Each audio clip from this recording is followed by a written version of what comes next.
which made me feel very good.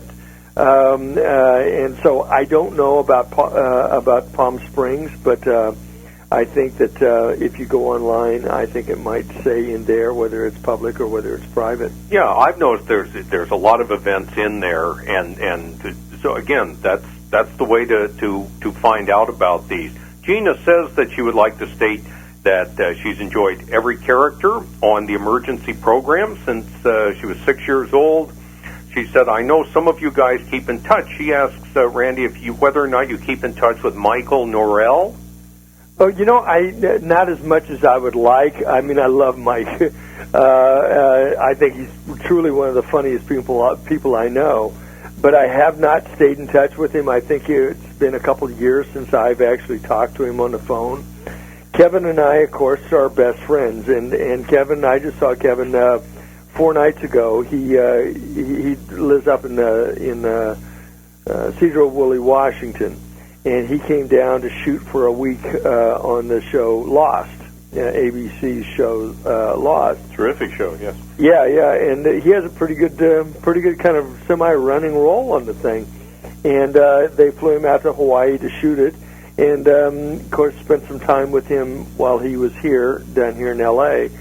And in fact, we sat down and we put a tape recorder on, and we decided we would watch Emergency for the first time in 25 years, and then we would comment on it, kind of like a DVD running commentary by the director. Well, this was just going to be me and Kevin sitting there watching the show for the first time in 25 years, and we got about 10 minutes into it, and we weren't saying anything. My wife came in and said, "You guys aren't talking at all." And Kevin looked at me and said, "Do you remember any of this?" And I said, "No, actually, I don't. There's really not a lot to talk about because we couldn't remember half the stuff." Well, right. We've got a caller on the line. We don't have a name, but the caller is from Vancouver. So let's see if we can get mystery caller up here. Hi. Hi. Hi. Welcome to Talkin' Television. Hi. What is your name? Rhonda. Rhonda. All right, Rhonda. Well, you go right ahead. Hi, Randy. How are you doing? I'm doing good, Rhonda. You're going to have to speak up a little bit because I can barely hear you, though. Yeah, I know. It's kind of hard speaking from the state of Washington. And the first thing I want to know is, how is Dodger? My dog. Yes. He's absolutely fine. He's great. That's good. I have a cat named Vanessa here, and she is a tuxedo cat. And she's a really pretty kitty. I love her.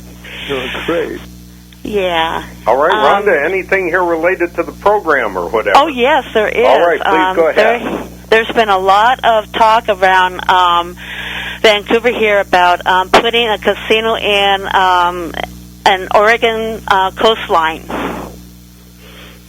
An Indian casino? Yeah, an Indian casino. Mm-hmm. Yes, and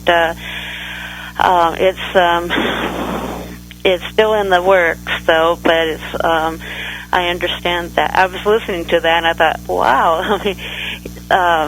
You were talking about casinos and that, about your film. Right. That's really interesting. Another thing is, how is Kevin Tighe doing? Kevin's doing great. He just got through shooting, like I said, for about a week in Hawaii on Lost, and I think he's now back up your way in Washington. Yeah. But he's doing great. And what about your brother? Who was your favorite character on Emergency, Rhonda? It was Randy. Randy, all right, good. At least you got the right answer there, huh? John Gage, everybody's favorite. Yeah. There's a couple Gages that live around Vancouver, really, and they're Gordon Gage and Bob Gage are real firefighters. Well, they're yeah, sure, go ahead. Yeah, they were real firefighters. Being a firefighter and having the name Gage, that leads into another one. Rhonda, I'm going to move on with this. I appreciate you listening to the program, and I appreciate you taking the time to call. Thank you very much. Thanks for calling. Bye-bye, Rhonda. Goodbye, Rhonda. We had emails. I'm sorry if I don't get everybody. I got so many of them here and actually assigned them. This one is from Vicky. She asks, this is kind of two-part, how did you get the part of John Gage? I was going to ask you how the name of John Gage got selected. Well,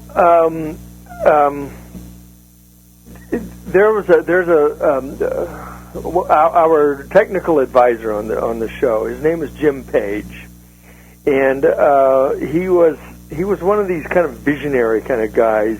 He was a battalion chief when the show first was filmed, and he always believed the paramedics should be in the forefront of the fire department. And at the time in 1970, 71, fire departments were sort of resisting paramedics. They felt that they were firefighters first, and paramedics, being a doctor and delivering babies out in the field, wasn't really their thing. Well, Jim Page felt that it was, and he was also asked to be the technical advisor on our show. And so he became such an integral part of the show that Jack Webb wanted to name one of the characters after him. And he was getting a lot of flack. Jim Page was getting a lot of flack from his bosses, from some of the other firefighters. His chiefs were really kind of angry at him for being so closely aligned with paramedics and what have you, because they didn't really view that the paramedics should be involved with the fire department. And so he went to Jack Webb and said, "Look, I appreciate the honor of having one of the characters named after me, but if you do, I'll probably be fired." And so Jack, he quietly changed the name from Jim Page to John Gage. Okay. But he wrote 3 of the shows, and he really became quite important in his own right outside of the show. He started the paramedic, the EMT system in North Carolina right after he left the show as a technical advisor. And then he went from North Carolina to New Jersey and helped start their EMT system. And then he went from New Jersey up to Buffalo, New York, and helped start their EMT. Yeah, when this show came out, paramedics were really very unknown, if you will. They were totally unknown. Yeah. In fact, when I was informed that I would be playing Johnny Gage, Los Angeles County Fire Department paramedic, the first thing I said was, "What the hell is a paramedic?" And I said, "Is this like a doctor who parachutes on the sick people?" Yeah, and do I get a stunt man? Yeah, right. We're gonna go to a break in about 2 minutes. I know I've got some callers on the phone. Be patient here, folks, and we'll get to you on just the other side. This email came in a long time ago. It is from Sue. She is in Rugby, England, which she says is not far from Stratford-upon-Avon. I love those addresses. I live in Oroville-upon, California myself. She says, Randy, have you ever been to England, and if so, did you enjoy your stay? Yes, I've been to London and really only stayed there for about 4 or 5 days. Absolutely loved it, but I was almost killed on the street because I forgot to look both ways. And in England, you drive on the on the left side of the you're on the wrong side. We can say it. You're on the wrong side. They have correct out in front of a bus, and a guy, typical English with an umbrella, literally pushed his umbrella in front of me and pulled me back and looked at me and said, "You have to be careful, Yank." Yeah.